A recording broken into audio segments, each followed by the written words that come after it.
Wah, baru kali ini aku merasakan suasana sekolah yang begitu nyaman tanpa adanya Hilda. Aku yakin hari ini dia tidak masuk karena malu, harusnya kemarin kita diundang. Biar aku bisa bersorak ria di sana, ujar Sabrina dengan puas. Sudahlah, jangan dibahas terus, jawab Naurin. Kau kenapa? Bukankah seharusnya kau senang dengan berita itu? Ada apa denganmu? Tanya Sabrina memegang dahi Naurin untuk memastikan keadaannya. Kau bisa diam tidak? Kita sedang di perpus, kau ingin dapat amukan dari guru di sana, ucap Naurin. Tapi kau senang kan? Ledek Sabrina. Kau ini, timpal Naurin. Hei, kalian bisa diam tidak? Ini perpustakaan untuk membaca buku, bukan untuk ngerumpi, tegur seorang guru dari meja depan.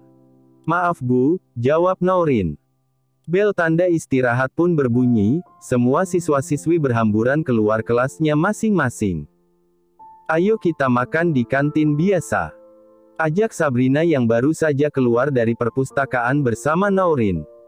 Kau makanlah sendirian kali ini, aku sedang tidak mood untuk makan. Nih bawalah black cardku, kau makanlah sesuka hatimu. Tapi ingat, jangan ganggu aku, perintah Naurin. Kau serius akan mentraktirku lagi? Tanya Sabrina tidak percaya. Iya, cepat sana pergi sebelum aku berubah pikiran, cetus Naurin. Baiklah. Terima kasih Naurin, kau baik sekali, sahut Sabrina berlari meninggalkan Naurin. Naurin berjalan ke arah belakang kelasnya yang hening, duduk di atas kursi yang berada di sana. Tiba-tiba ponsel Naurin pun bergetar dari balik saku roknya, bergegas Naurin mengangkatnya. Halo nak, bagaimana kabarmu? Apa kau sudah makan? Ini waktunya istirahat di sekolah kan? Tanya seorang wanita dari seberang, yang tidak lain adalah Nyonya Megan, ibu Naurin. Naurin baik-baik saja, baru saja Naurin selesai makan bersama Sabrina. Mami gimana kabarnya? Tanya Naurin dengan kedua matanya yang sudah mulai berkaca-kaca.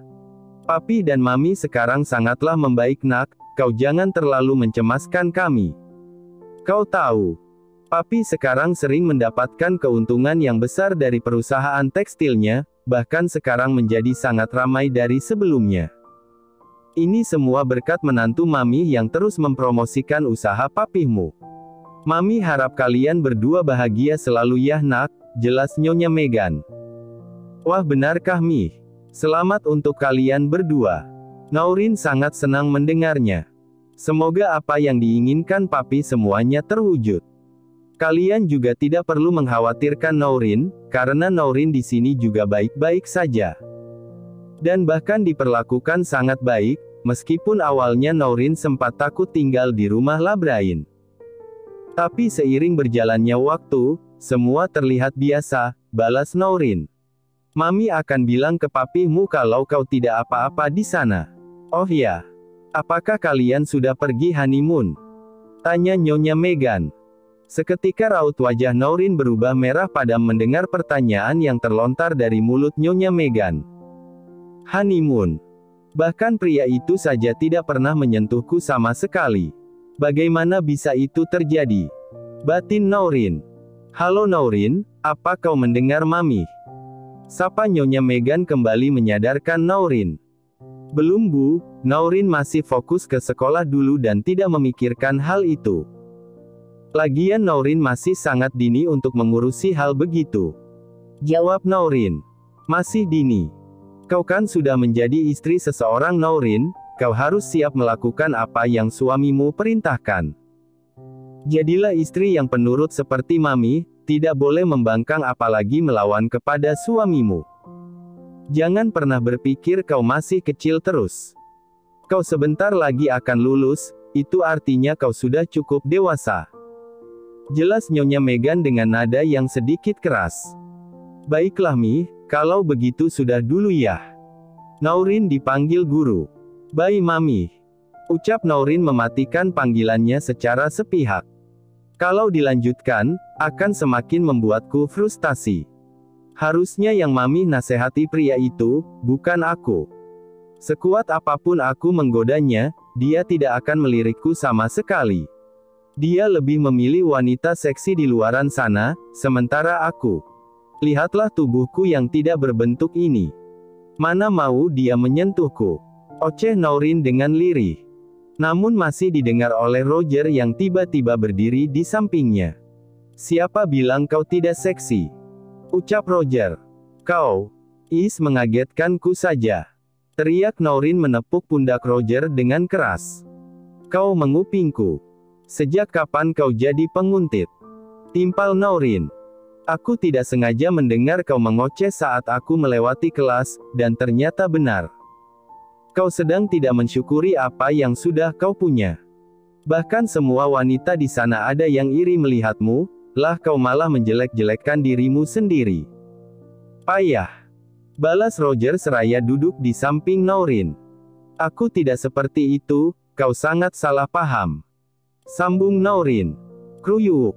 Terdengar begitu keras suara mengerikan di dalam perut Naurin. Kau lapar? Tanya Roger. Padahal aku sedang tidak mood untuk makan, tapi sepertinya perutku berkata lain. Jawab Naurin. Ayo ikut denganku, aku akan mengantarmu ke kantin. Ajak Roger beranjak dari tempat duduknya dan berlalu, diikuti oleh Naurin di belakangnya.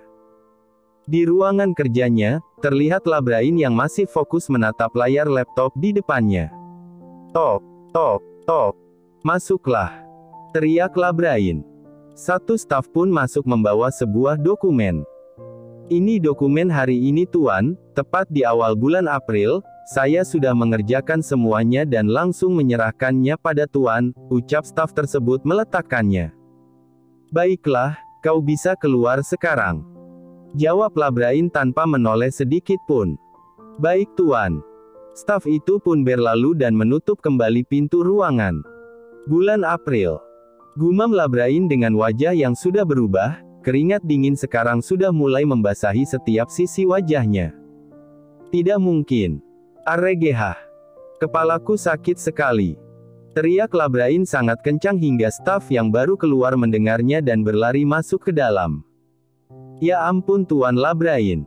Siapa saja tolong Tuan Labrain. Teriak staf tersebut melihat Labrain yang sudah tersungkur di lantai, dengan kedua telapak tangan mencengkram kuat rambut dan kepalanya. Bahkan kukunya yang tajam sudah melukai dahinya, hingga darah segar pun mengalir di wajahnya. Labrain terlihat begitu gemetar dengan raut wajah yang memerah, bahkan urat di wajahnya terlihat begitu jelas. Para staf lain yang mendengar kegaduhan itu langsung mengangkat tubuh Labrain dan membawanya ke rumah sakit menemui Dr. Antonio, dokter pribadi Labrain yang sedang bertugas di sana. Labrain terus memberontak seraya mengeram tidak jelas, bahkan 5 staf yang membawanya dibuat kewalahan oleh tenaga Labrain. Terpaksa Dr. Antonio menyuntikkan bius padanya, sampai akhirnya dia perlahan mulai kehilangan penuh kesadarannya. Kalian boleh pulang. Biar saya yang akan menangani selanjutnya, perintah Antonio yang diangguki cepat oleh para staf tersebut. Kau mulai lagi. Gumam Antonio seraya menoleh ke kalender kecil yang berdiri di atas mejanya. Sementara Labrain sudah terbaring lemah tidak sadarkan diri di atas ranjang karena obat bius yang disuntikkan. Naurin sedang berjalan mendekati Danto yang mondar-mandir di samping mobilnya. Kau kenapa pengawal Danto? Wajahmu terlihat tidak seperti biasanya. Tanya Naurin. Anu nyonya, Tuan Labrain sekarang berada di rumah sakit. Jawab Danto. Apa? Ayo cepat antarkan aku ke sana sekarang juga. Perintah Naurin memasuki mobil. Baik nyonya. Danto pun menginjak pedal gasnya dengan cepat meninggalkan gerbang sekolah. Dia kenapa? Kenapa bisa masuk rumah sakit? Tanya Naurin dengan raut wajah yang panik. Di satu sisi dia khawatir dengan keadaan Labrain, namun di sisi lain dia sudah berjanji pada Rikat akan menjaga tuannya dengan baik. Namun kini Labrain justru masuk rumah sakit tanpa sepengetahuan Naurin. Tidak tahu nyonya, Tuan Labrain memang sering begitu. Mengamuk tidak jelas dan melukai dirinya sendiri, jawab Danto. Ya ampun. Benarkah begitu? Batin Naurin semakin khawatir. Tidak butuh waktu lama, mereka pun sudah sampai di parkiran rumah sakit. Cepat tunjukkan ruangannya, perintah Naurin. Baik Nyonya, silahkan ikuti saya, jawab Danto berlari masuk ke dalam rumah sakit, diikuti oleh Naurin di belakangnya. Ini ruangannya Nyonya, ucap Danto menunjukkan ruangan yang ditempati Labrain. Baik, kau tunggu saja di luar. Aku akan masuk sendiri, perintah Naurin. Baik Nyonya, jawab Danto. Perlahan Naurin membuka pintu ruangan, terlihat Labrain yang masih terbaring di atas ranjang dengan perban di dahi dan infus di lengannya. Kini Naurin sudah berdiri tepat di samping suaminya itu. Ya ampun, wajahmu pucat sekali. Kau apakan juga dahimu itu? Gumam Naurin lirih. Terdengar pintu ruangan yang dibuka seseorang, Naurin menoleh ke sumber suara dan melihat Dr. Antonio berjalan mendekatinya. Kau istrinya? Tanya Antonio. Iya, apa pria ini menderita penyakit serius? Tanya Naurin. Kenapa kau bisa bilang begitu? Tanya Antonio bingung. Lihatlah, wajahnya sangat pucat. Seperti tidak ada darah yang mengalir di tubuhnya, jawab Naurin dengan kedua matanya yang mulai berkaca-kaca. Kau tenang saja, dia tidak apa-apa, jawab Antonio. Kapan dia sadar? Aku ingin sekali memukulnya. Tanya Naurin diiringi isakan lirih.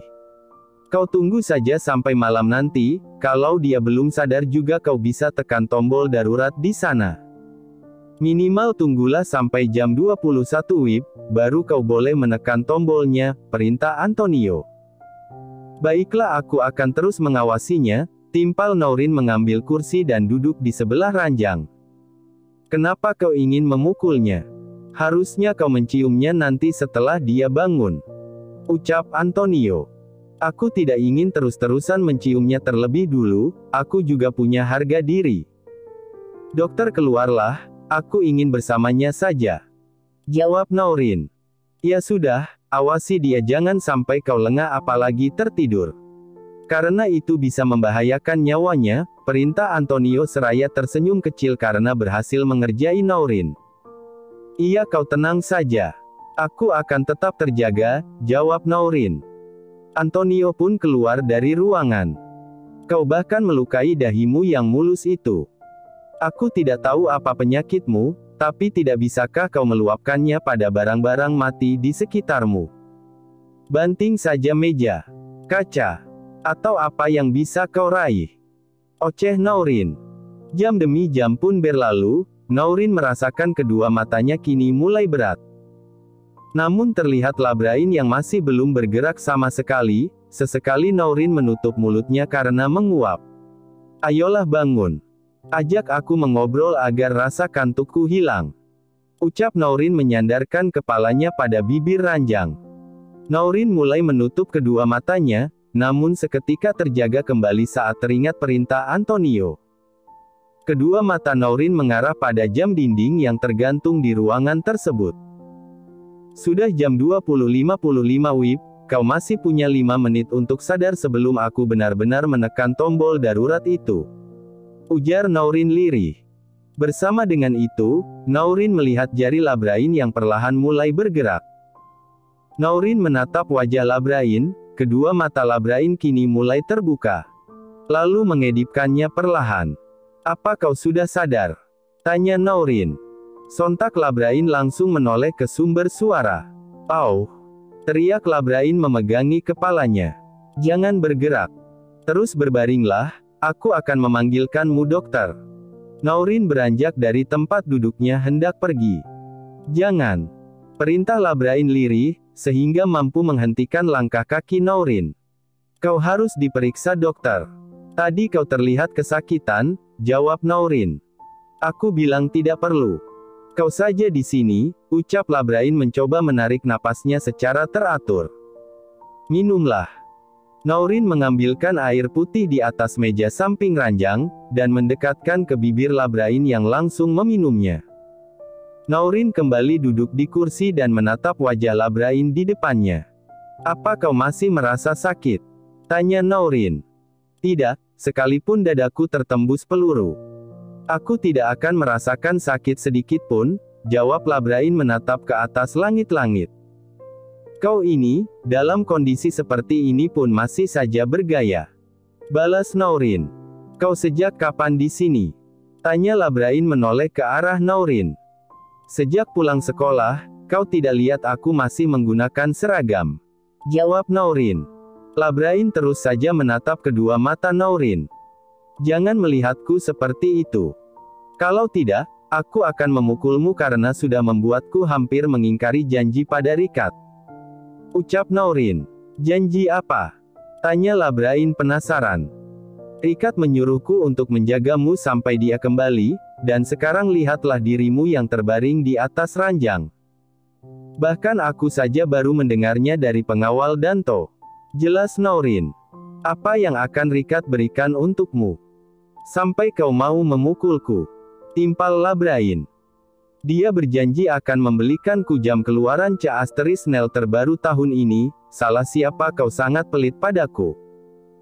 Makanya kau harus segera sembuh, jangan sampai Rikard melihatmu seperti ini dan membatalkan hadiahnya karena ulahku yang lalai. Ucap Naurin. Labrain menyunggingkan senyuman tipis di bibirnya. Kenapa kau tersenyum? Timpal Naurin dengan raut wajah yang bingung. Kau pikir aku akan menuruti keinginanmu itu? Justru aku akan berpura-pura sakit saat Rikard pulang nanti, agar kau tidak mendapatkan hadiah itu. Cetus Labrain menatap sinis ke arah Naurin. Ku mohon jangan begitu. Aku sangat ingin memakai jam tangan itu, sekali saja kau mengabulkan permintaanku ini. Ucap Naurin memohon. Sayangnya tidak ada yang gratis di dunia ini, jawab Labrain acuh. Baiklah. Kau boleh meminta apapun dariku, apapun.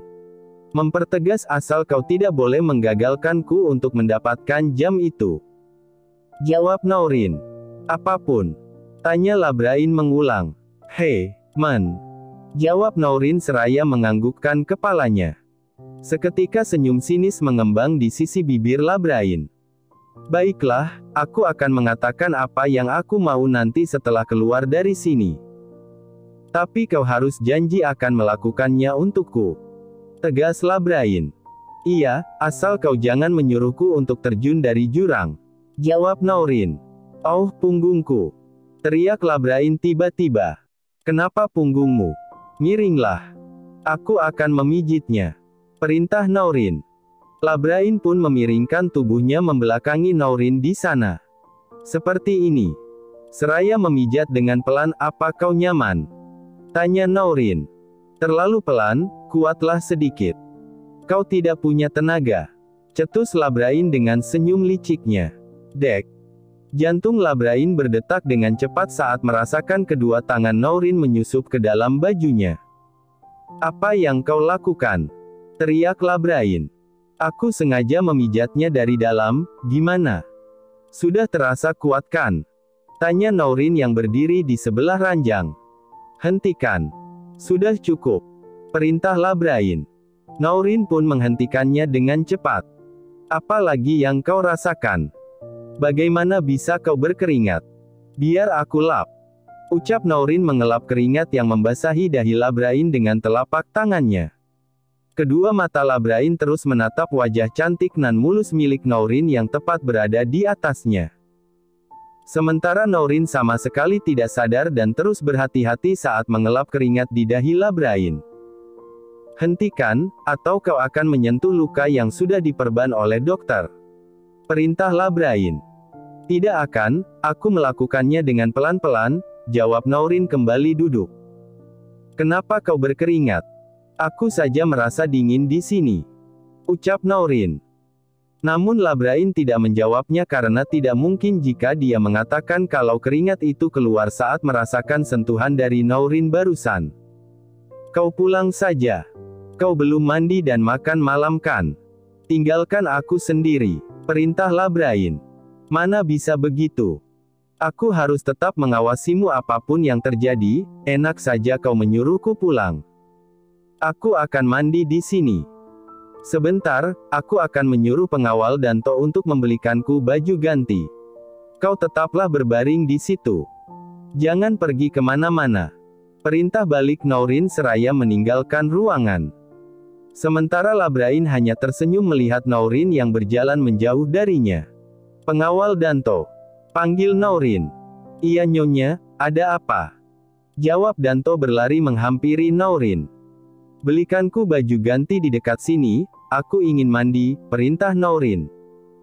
Baik nyonya, ukurannya apa? Tanya Danto. Kau lihatlah bodiku yang kecil ini. Carikanku yang pas saat dipakai, ujar Nourin. Baik nyonya. Danto pun berlalu dari hadapan Nourin. Nourin kembali masuk ke dalam dan duduk di samping ranjang. Kalau kau lapar bilanglah, aku akan membelikanmu makanan. Ucap Nourin. Jawab Labrain yang sibuk dengan ponselnya. Tiba-tiba ponsel Nourin berdering di dalam tas yang terletak di atas sofa ruangan itu, bergegas Nourin mengambil serta mengangkatnya. Halo Roger, ada apa menelponku malam-malam? Ucap Nourin yang berlalu meninggalkan ruangan. Kedua mata Labrain terbelalak mendengar Nourin menyebut nama seorang laki-laki di depannya. Sedang berbicara dengan siapa dia?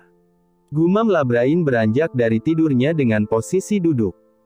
Saat Labrain hendak turun dari ranjang, dengan cepat Nourin menghampirinya. Kau mau kemana? Ayo biar aku bantu. Ujar Nourin memegang tangannya. Tidak perlu.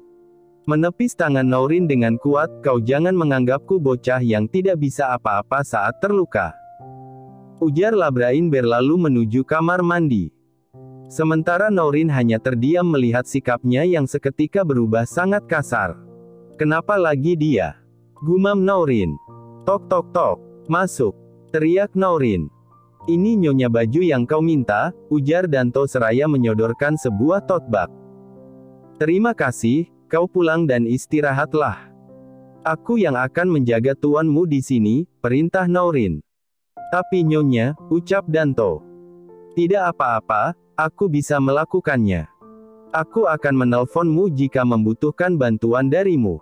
Ucap Nourin. Baik nyonya.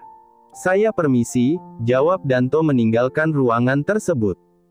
Bersama dengan itu, Labrain keluar dari kamar mandi dan berjalan melewati Nourin begitu saja di depannya. Aku mandi dulu. Ucap lirih Nourin berjalan menuju kamar mandi. Labrain mengambil ponsel Nourin yang tergeletak di atas meja samping ranjang, membuka panggilan masuk dan ternyata benar. Seorang laki-laki baru saja menelponnya. Dengan raut wajah yang mengerikan, Labrain menatap wajah Roger di profil chatnya. Tidak butuh waktu lama, Nourin pun telah menyelesaikan mandinya. Dia keluar menggunakan dress berwarna salem yang dibelikan Danto, memang sangat pas. Namun panjang dress tersebut sedikit pendek di atas lutut. Hingga memperlihatkan setengah paha Nourin yang putih dan mulus. Nourin duduk di atas sofa seraya memasukkan seragamnya ke dalam tas. Labrain yang melihat tubuh mulus Nourin sesekali menelan salivanya. Baju macam apa itu? Apa dia sedang menggodaku? Batin Labrain seraya mengalihkan pandangannya. Aku benar-benar tidak nyaman dengan dress ini. Lihatlah, bukankah ini sangat pendek? Menurutmu bagaimana? Tanya Nourin mendekati Labrain yang masih dalam posisi duduk. Aku tidak peduli. Jawab Labrain. Tiba-tiba terdengar suara langkah kaki menuju ruangan mereka berada, dengan cepat Labrain menarik tubuh mungil Nourin. Membawanya ke atas ranjang dan menutupi seluruh tubuh Nourin dengan selimut sampai tak terlihat. Kau diamlah di dalam sana dan jangan bergerak. Perintah Labrain. Saat ini Labrain tidur dengan posisi miring memeluk erat tubuh mungil Nourin di dalam sana. Antonio yang baru saja masuk dibuat bingung oleh Labrain yang menyambutnya dengan senyuman lebar. Apa kau baik-baik saja? Tanya Antonio berjalan mendekat. Jangan ke sini. Dan tetaplah berdiri di situ. Aku tidak apa-apa dan kau tak perlu memeriksaku. Keluarlah. Perintah Labrain. Baiklah, mana istrimu yang cantik itu? Tanya Antonio. Di kamar mandi. Untuk apa kau menanyakannya? Tanya Labrain. Tidak apa, Aku hanya tertarik dengan istri kecilmu yang imut itu. Baiklah, aku pergi dulu, kau sudah boleh pulang besok. Ucap Antonio melirik kaki Naurin di bawah sana seraya tersenyum. Naurin membuka selimut yang menutupinya. Sepertinya aku akan kehabisan nafas. Ucap Naurin menghirup udara dengan rakusnya. Apa yang kau lakukan? Timpal Naurin. Apa kau mau kalau Antonio melihat pahamu yang seksi itu? Kau seharusnya bersyukur karena sudah aku selamatkan. Jawablah Brain. Apa kau bilang? Seksi? Tanya Naurin mengulang. Seketika wajah Labrain memerah dan hendak memalingkan pandangannya, namun dengan cepat kedua tangan Naurin menahannya.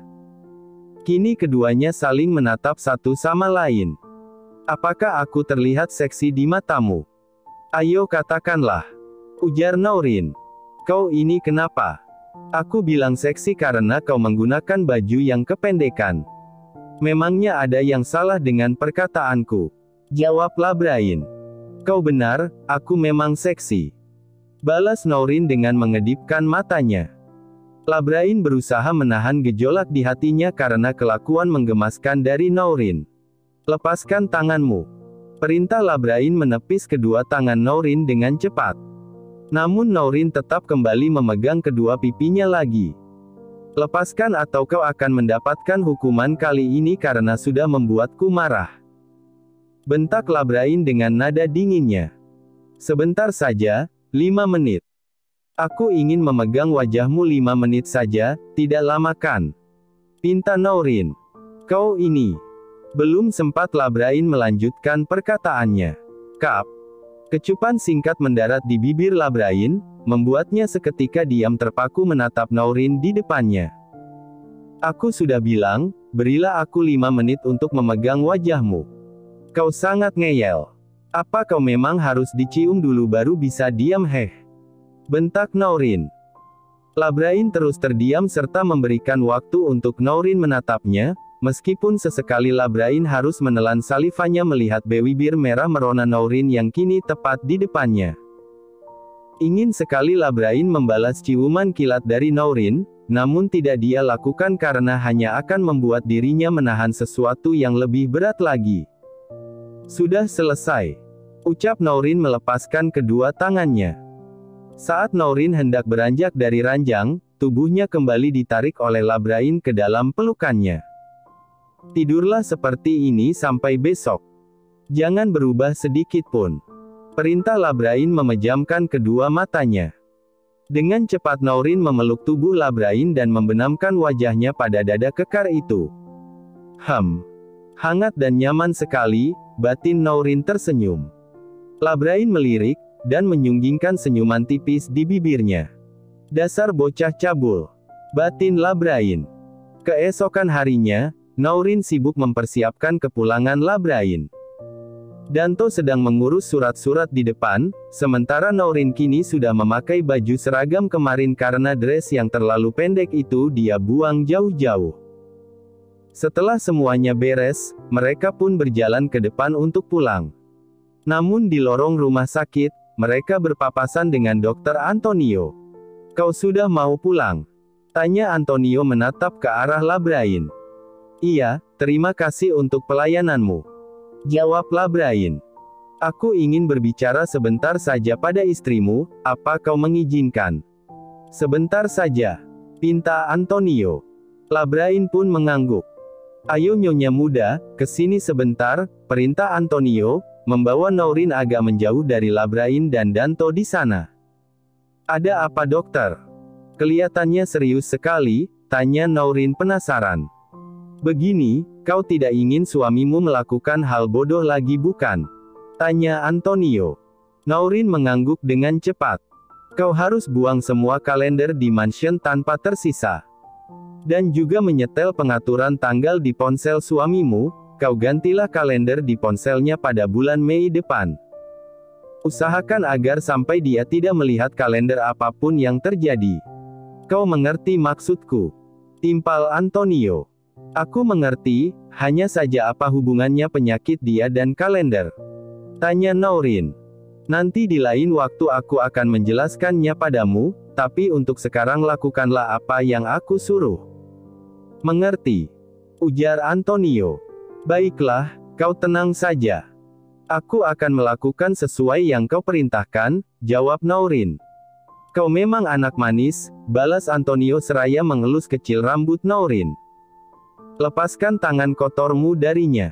Atau kau ingin tanganmu itu tidak ada di tempatnya lagi? Teriak Labrain dengan sorot mata tajam mengarah ke Antonio. Ya Tuhan. Aku lupa, aku pikir dia anak kucing. Balas Antonio berlari meninggalkan mereka. Anak kucing. Gumam Naurin. Ayo cepat pulang. Perintah Labrain. Naurin pun langsung berlari mengikutinya. Di perjalanan, Naurin terus saja mengingat apa yang dikatakan oleh Antonio.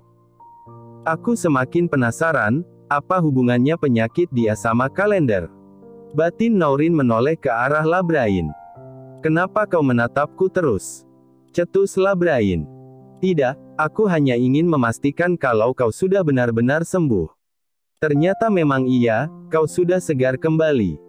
Jawab Naurin dengan meringis kuda. Walaupun aku sudah sembuh, kau tidak boleh meninggalkanku sendirian hari ini. Balas Labrain. Maksudmu? Aku tidak boleh masuk sekolah hari ini. Tanya Naurin. Kau lupa kalau kau harus menjagaku dengan baik. Bahkan sekarang saja kepalaku masih terasa sakit. Jawab Labrain memegang dahinya yang masih diperban. Baiklah, aku tidak akan masuk hari ini. Pengawal Danto, seperti biasa kau sampaikan izinku pada guru wali kelasku ya. Perintah Naurin. Baik Nyonya, jawab Danto. Coba aku lihat dahimu. Apa masih berdarah? Ucap Naurin menyenderkan kepala Labrain pada lengannya. Labrain hanya terdiam dan menurut saja, itu membuat Danto sedikit shock. Karena Danto baru pertama kali melihat Labrain yang mengerikan berubah menjadi penurut di depan Naurin. Lukamu masih sedikit basah, kau harus minum obat secara teratur agar lukamu cepat mengering. Biar nanti aku juga yang menjadwalkan. Ucap Naurin yang mendapat anggukan dari Labrain. Benarkah itu kau tuan? Sangat berbeda. Nyonya muda memang terbaik. Batin Danto seraya tersenyum tipis yang tidak sengaja dilihat oleh Labrain. Apa yang kau tertawakan Danto? Bentak Labrain dengan tegas. Tidak tuan, saya hanya senang melihat kalian berdua semakin akur, jawab Danto gugup. Apakah aku dan tuanmu terlihat harmonis? Tanya Naurin. Iya Nyonya, jawab Danto. Wah. Terima kasih pengawal Danto. Kau orang pertama yang bilang begitu. Balas Naurin dengan raut wajah girang. Sama-sama Nyonya, jawab Danto. Sesampainya di mansion, mereka disambut oleh beberapa pengawal dan pelayan yang ada di sana. Ayo aku antarkan kau ke atas terlebih dulu. Dan kau harus istirahat dengan benar, kalau tidak, aku akan berangkat sekolah sekarang juga. Ucap Naurin. Kau pikir aku takut? Aku yang akan mengabarkan pada Rikat kalau kau tidak becus menjagaku. Balas Labrain. Lagi-lagi kau membahas itu. Sudahlah kau menurut saja untuk kali ini, oke? Bukankah aku sudah menawarkan satu permintaan padamu? Dan kau juga menyetujuinya. Berarti kau tidak boleh mengancamku dengan itu. Ucap Naurin. Terserah kau saja, lagian aku juga lelah. Jawab Labrain. Labrain kini sudah berbaring di atas kasur. Aku keluar sebentar, kau tidurlah yang nyenyak. Ucap Naurin. Kau akan kemana? Kau tidak boleh jauh-jauh dariku saat ini. Perintah Labrain. Kau sendiri yang bilang kalau kau bukan bocah saat terluka. Tapi kenyataannya terbalik. Kau sangat manja melebihi bocah. Jawab Naurin. Terserah apa yang kau katakan, aku tidak ingin sendiri. Balas Labrain. Iya aku hanya keluar dari kamar, bukan keluar dari mansion. Kau tenang saja, dan tidurlah yang nyenyak. Perintah Naurin menarik selimut menutupi separuh tubuh Labrain. Kap. Kecupan mendarat di kening Labrain dengan sempurna. Selamat tidur. Ucap Naurin berlalu meninggalkan kamar tersebut. Terima kasih sudah menonton, guys. Jangan lupa klik like jika kalian menikmati cerita ini, subscribe untuk update konten seru lainnya, dan tinggalkan komentar di bawah tentang apa yang kalian pikirkan atau cerita apa yang ingin kalian dengar selanjutnya. Dukungan kalian sangat berarti. Sampai jumpa di video berikutnya.